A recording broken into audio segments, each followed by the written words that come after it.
추석 연휴는 즐겁게들 보내셨습니까? 이제 연휴도 다 끝나고 일상으로 돌아왔는데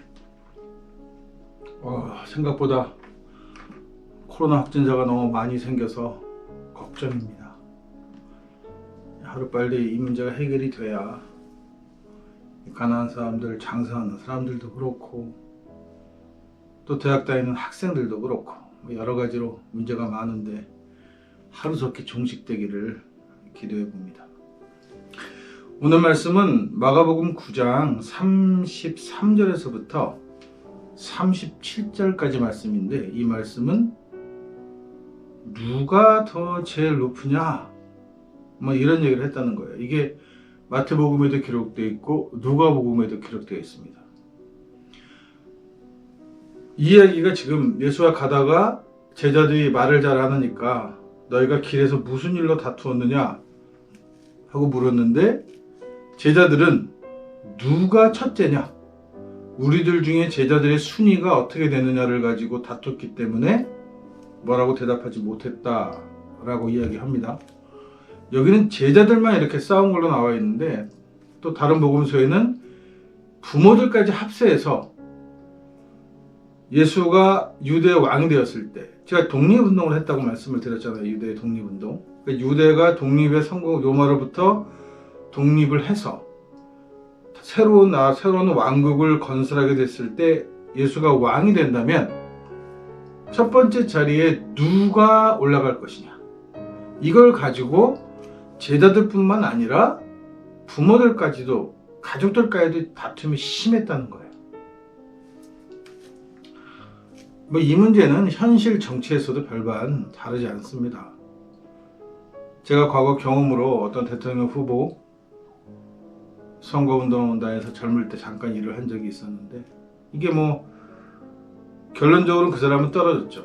근데 그 선거하기 전날까지만 해도 누가 대통령이 될지 모르는 거니까, 만일 대통령이 된다면 청와대 비서실장은 누가 될 거냐, 어느 자리는 누가 맡을 거냐를 가지고 아직 아무것도 이루어진 게 없는데 그냥 그 자리 싸움을 하느라고 서로 멱살잡이를 하고, 그때부터 벌써 얼마 전까지만 해도 한 후보를 믿는 동지에서 경쟁자가 되어지고 적이 되어버린다는 거죠. 이게 무슨 문제를 정치적으로 해결하면 이런 문제가 반드시 발생하는 거예요. 그러니까 누가 더 으뜸이냐라고 하는 거죠. 근데 인간은 사회적인 동물이다 보니까 모여 살게 되면 조직이 만들어지고 조직이 상하 구조가 형성되게 돼요. 이게 이제 좀 더 평등한 사회가 되었다고 하지만, 민주주의로 인해서, 그러나 아직까지도 민주적으로 계급을 결정하는 거지 평등한 사회는 아니에요. 평등하다는 것 자체가 아직은 인간들에게 낯선 개념이란 말이죠. 왜냐하면 계속해서 왕정의 시대를 겪어왔고, 종교가 주인 노릇하는 서양 같은 경우에는 종교 지도자가 세속적인 권위도 가지고 있고 권세도 가지고 있는 시절을 너무 오랜 시간을 보냈어요. 그러니까 이제 사람들이 어떻게 생각하느냐면, 평등한 세상이라는 걸 우리가 그 사람들을 혈연이나 어떤 거에 의해서 자기네들이 이렇게 마음대로 정하는 게 아니고, 우리가 이렇게 대표를 뽑아서 지도자를 삼겠다, 이것을 평등하다고 생각하는 거죠. 근데 이것도 평등은 아니에요. 그러니까 과도기라는 거죠.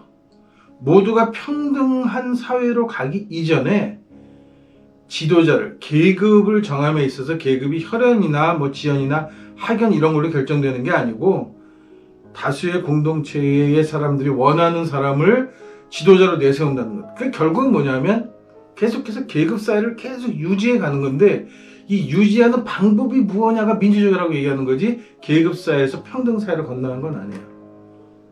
평등한 사회라는 건 계급이 존재하지 않는 거죠.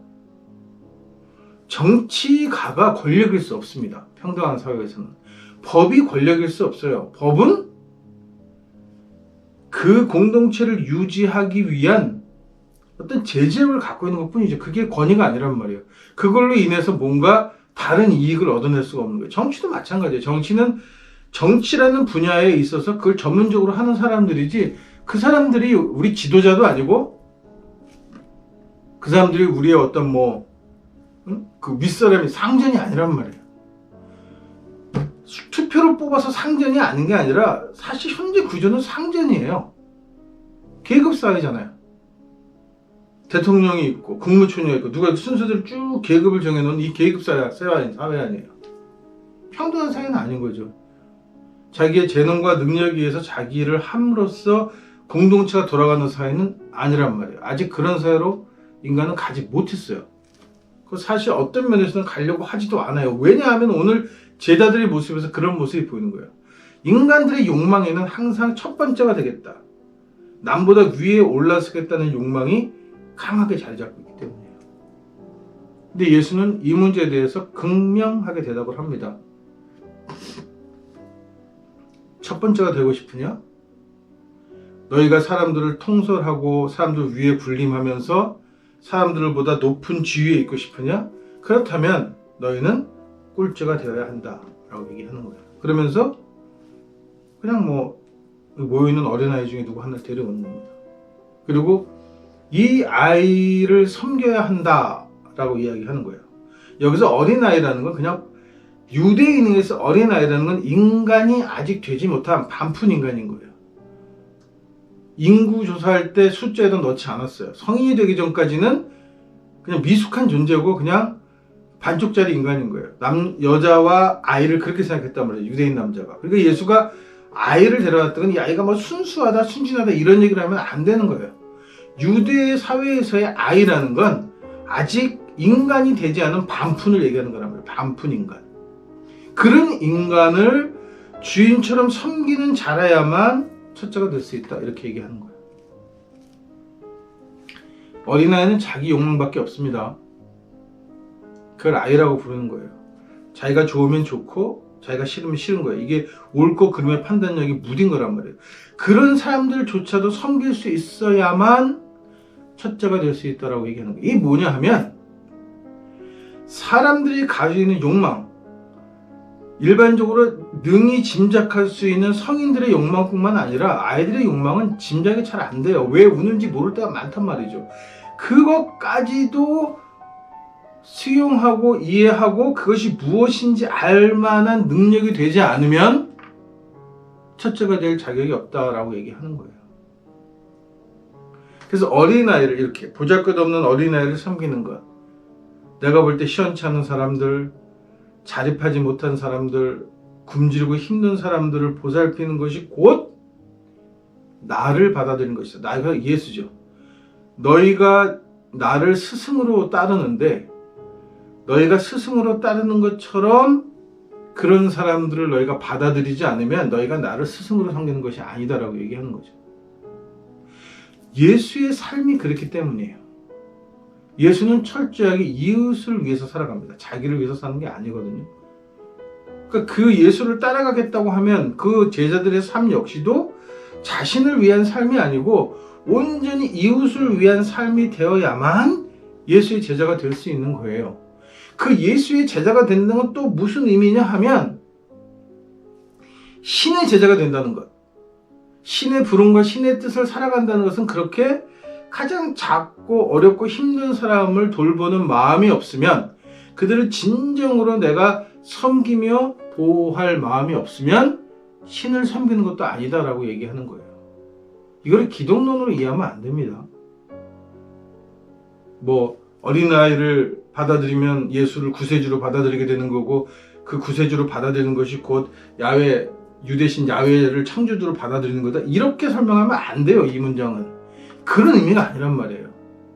어느 신이 되었든 어느 종교가 되었든 신을 섬긴다고 하는 사람들은 그 공동체에서 가장 약하고 힘든 자를 보살피는 자이어야 그게 바로 신을 섬기는 사람이다 라고 얘기해요. 그래서 신은 이웃으로 오는데, 우리에게 어떤 이웃으로 오느냐면 가장 힘들고 어렵고 가난하고 약하고 뭔가 불완전한 존재로 우리 곁에 온단 말이에요. 그게 우리가 섬겨야 할 이웃이란 말이에요. 이웃을 내모같이 섬기라니까 옆에 돈 많은 부잣집 사람을 이웃으로 만드는 것? 그것도 이웃인가요? 공간적 개념으로 보면, 관계적 개념으로 보면 이웃이 맞죠.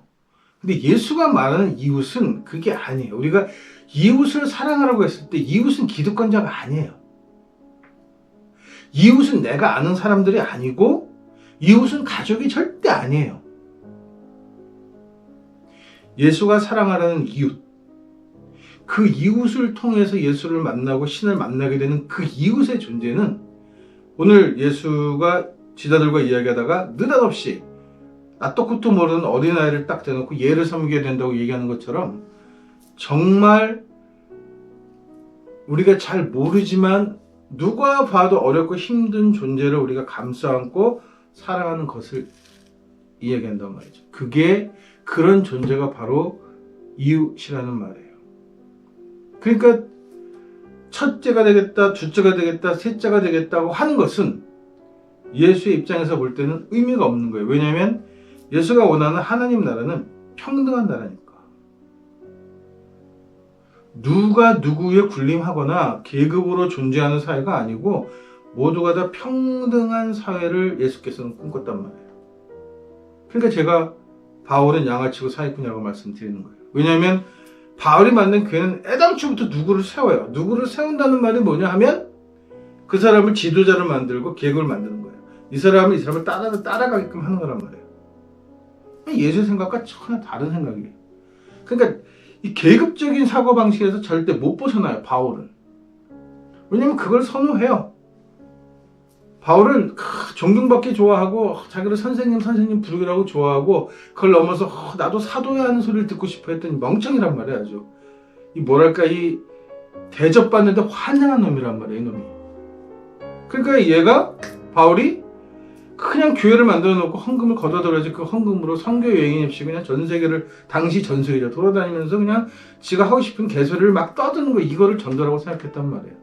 그걸 위해서 또 열심히 교인들은 돈을 보내줘야 되고, 안 보내면 왜 돈 안 보내냐고 난리를 치는데, 그러면 우리가 뭘 잘못했구나 생각하는 이런 어리석은 단체가 됐단 말이에요, 교회 자체가. 예수와는 전혀 무관한 거죠. 예수는 평등한 사회를 얘기해서 모두가 다 하나님 앞에서 누구나 다 평등하다, 신 앞에서 누구나 다 평등하다, 이렇게 얘기하는 거란 말이에요, 예수는. 근데 교회는 그렇지 않잖아요. 우선 들어가면 평신도가 있고 집사가 있어요. 성경에 집사가 있으니까, 집사라는 거는 말 그대로 집사예요. 그 단체에 뒤치다거리하고 허드렛 일을 하는 사람을 우리가 집사라고 부르잖아요. 계급이 아니란 말이에요, 집사가. 그러니까 그런 느낌이 있다 보니까 이것들이 여기다 권찰이네, 권사네, 장로네, 장로도 한술 더 떠서 안수장로네, 이런 너저한 계급을 만들어 놓는단 말이에요. 장로가 교회 안에서 계급이겠습니까? 장로가 뭐라고 교회에서 큰 소리를 뻥뻥 쳐요? 교인들한테 이건 하지 마라. 누가 그런 권한을 줬냐는 거예요, 교회 안에서. 교회 안에서 교인들을 상대로 이래라 저래라 사람은 아무도 없어요. 그래야 할 자격을 갖고 있는 사람은 존재하지 않는단 말이에요. 장로기 때문에? 장로가 뭐냔 말이에요. 첫째가 되겠다는 거잖아요. 안수장로네, 수석장로네, 그러니까 제가 누누이 말씀드리는 거예요. 성서를 읽으면서도 예수가 무엇을 이야기하고자 했는지, 예수의 정신이 무엇인지를 알고 싶어 하지 않는다, 교인들이. 왜?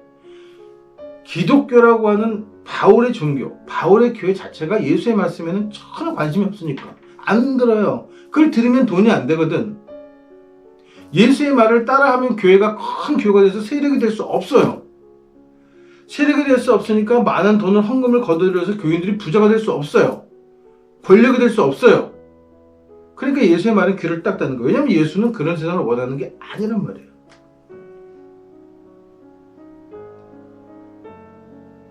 예수가 원하는 세상은 정말 평등한 세상입니다. 이사야가 노래했듯이 사자와 양이 같이 놀아요. 잡아먹는 관계가 아니고 공생관계란 말이에요. 사람이 건드리면 무조건 본능적으로 몰아대는 독사가 아이가 뱀굴에 손을 넣는데 물지 않아요.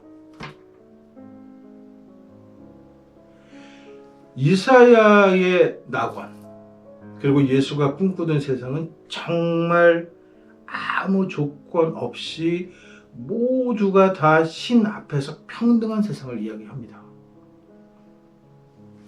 평등에는 차별이 없어야 해요. 노동자의 권익을 위해서 싸운다는 노조가 노조위원장, 계급사회죠. 그리고 노조위원장 되면 뭐 어마어마합니다. 권위가. 이게 무슨 노동운동이에요. 학생운동권 들어가면 뭐 그 잘난 민주화 운동을 한다는 학생애들이 무슨 몇 학번 학번제로 선후배 따져가면서 거기도 무슨 위원장 뭐 행동대장 해가면서 군대 조직처럼 꾸며놨죠. 그리고 무슨 민주화 운동을 해요? 개념 자체가 잘못되어 있는 거예요. 아직까지 사람들은 예수가 이야기하고자 했던 평등의 개념, 자유의 개념을 모른다는 거예요. 왜 모를 수밖에 없냐면 그 개념으로는 절대 밥벌이 할 수 없는 정치가들이나 종교가들이나 권력가들이 철저하게 그쪽은 빼고 나가는 거예요. 그렇게 빼고 나가고 배제시키고 계급사회를 유지하고 자기네들이 이권을 챙기게끔 하는 근거가 뭐냐면 바로 우리가 들고 있는 성서.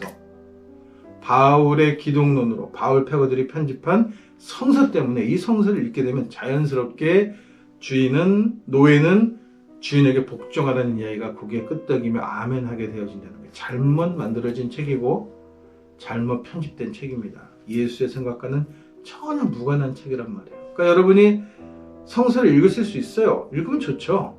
읽으실 때 정말 예수는 무슨 얘기를 하고 싶었냐를 들여다보시란 말이에요. 우리가 받은 교육 수준으로 얼마든지 이해할 수 있습니다.